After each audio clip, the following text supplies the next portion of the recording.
a Western romance murder mystery novella set in the year 1864, in the very mountains we call home today.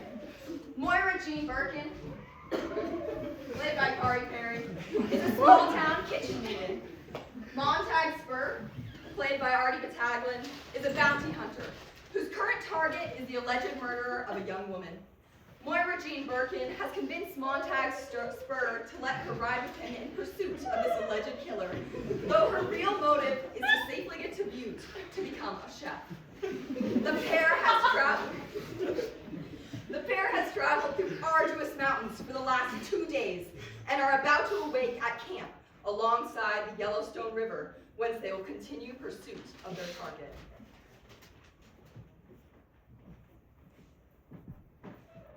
Moira awoke to a stiff neck and tight back.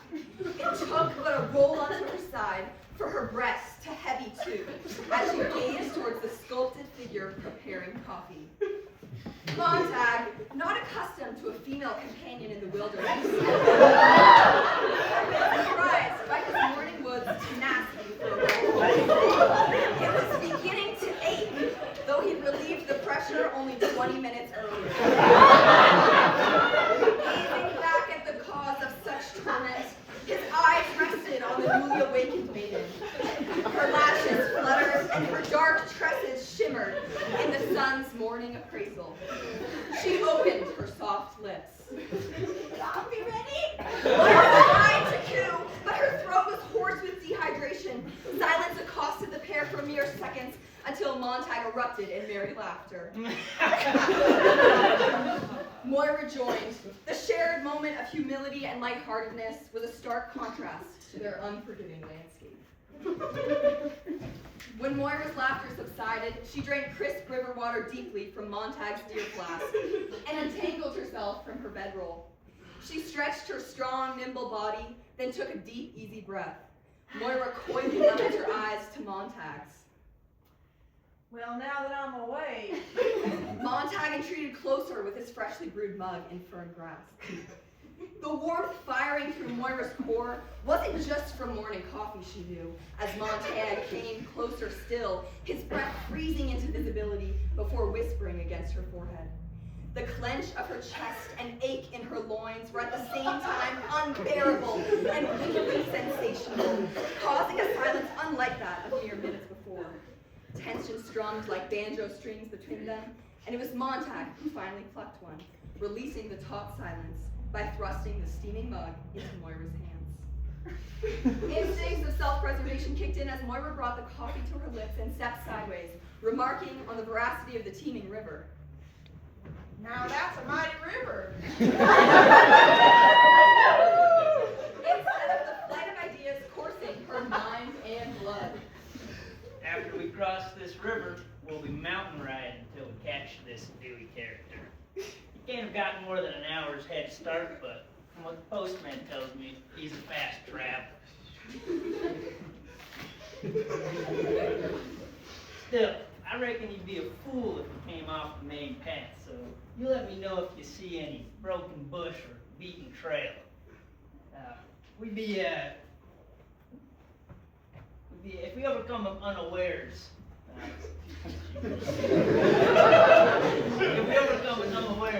traveling this terrain all the way to Missoula or further. And that's bad for 2 reasons. One, you ought not to go more than a week without your mama seeing you safe under the covers. And 2, I don't like being made a fool. Moira drooled with the thought of his courage and kindness. Now we'll be up high and traveling for a long time. So you let me know the moment you feel yourself falling off the saddle from dehydration or exhaustion. It'll do me no good necessitating extra time and energy digging your grave. His sternness renewed the walls, protecting Moira's heart, and she quickly quipped her understanding before turning on her heels to pack her bedroll and blanket onto her mare. Moira's mare was conflictingly dreading another day of exertion and wildly aroused by the excitement of further wilderness travel. When Moira mounted, her nimble, strong body effortlessly glided over the saddle, the mare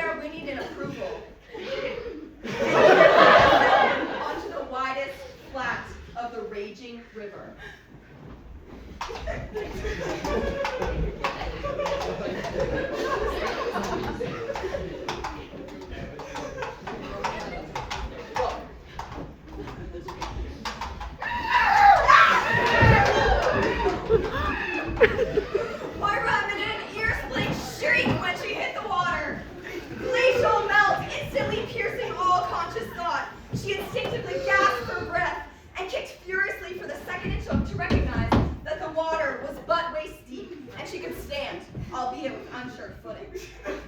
Recognizing she was not in immediate danger, she scanned upriver for her mare, who would not have stopped without good reason. Montag thundered, Racer! with the black snake slapping its forearm, defenseless with its head held firmly in the hunter's grasp. Montag moved calmly towards Moira's mare, who, though still frightened, knew the danger had passed. He corralled her to the northern bank before making downriver towards Moira's frozen figure. Moira forced her toes to wiggle before taking a hesitant step against the current. Stay there! But numbness overtaking her, Moira paid patience no heed. The next step landed her numb foot on slick stone and sent her face first into the raging river. Her weak thrashes and kicks had no effect on Moira's destiny, and she tumbled under before her full breath had been drawn. Montag and his Arabian raced further, scanning the churning river for a sign of Moira's return from its depths. Montag's steed was already chest deep when Moira resurfaced, gasping for air before being sucked under the teeming river again. Montag dismounted in a dive towards the flailing mass, while his steed took its unweighted weight. He too fell victim to icy capture. Montag's breath caught in a gasp as he was swept under before getting stroked in motion toward the maiden. She had just resurfaced and desperately clung to an outlying branch in the center of the river's torment. Clearly disoriented, she faced the direction of flow and did not notice the log traveling towards her. Duck! Duck! Montag yelled! Surrounded by the rushing blast of water made the point mute, and she swung her head around to face him as the log careened stunt first into her skull with the speed of water and force of earth. Her vision went black. Montag watched her slip from her hold, her limp body plunging back into the water, breath or no breath. When she finally resurfaced, it was against another tangle of logs and branches. Montag thanked God and reached her in no time. Montag took a breath, prayed it wouldn't be his last, and dove under the frigid depths. His fingers initially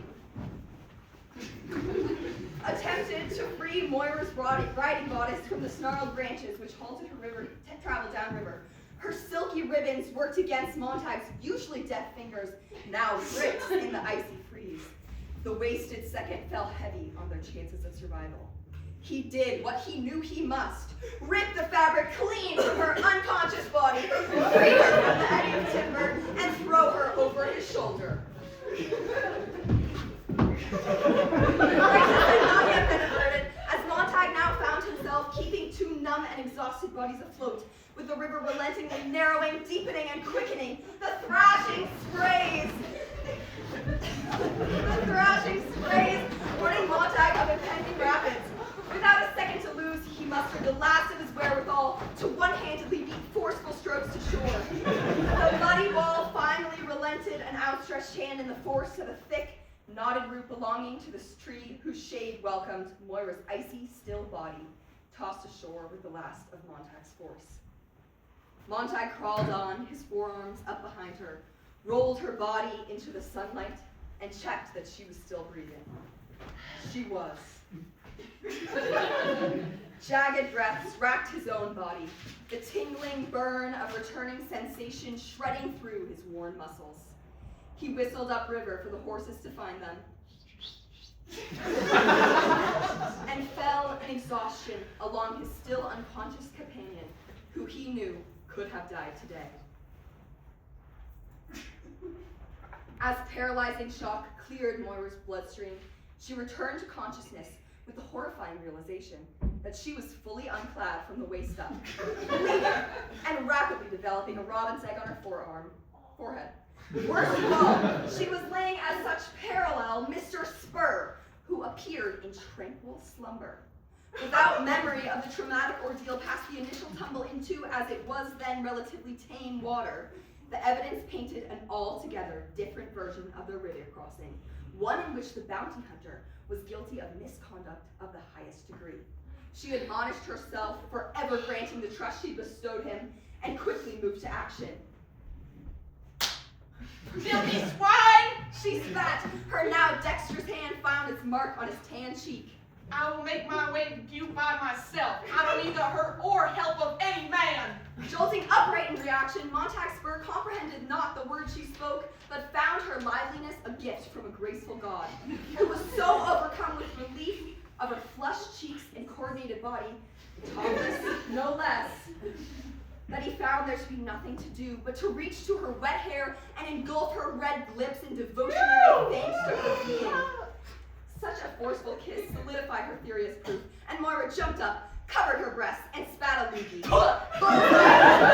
Spellman forming on Montag's cheek.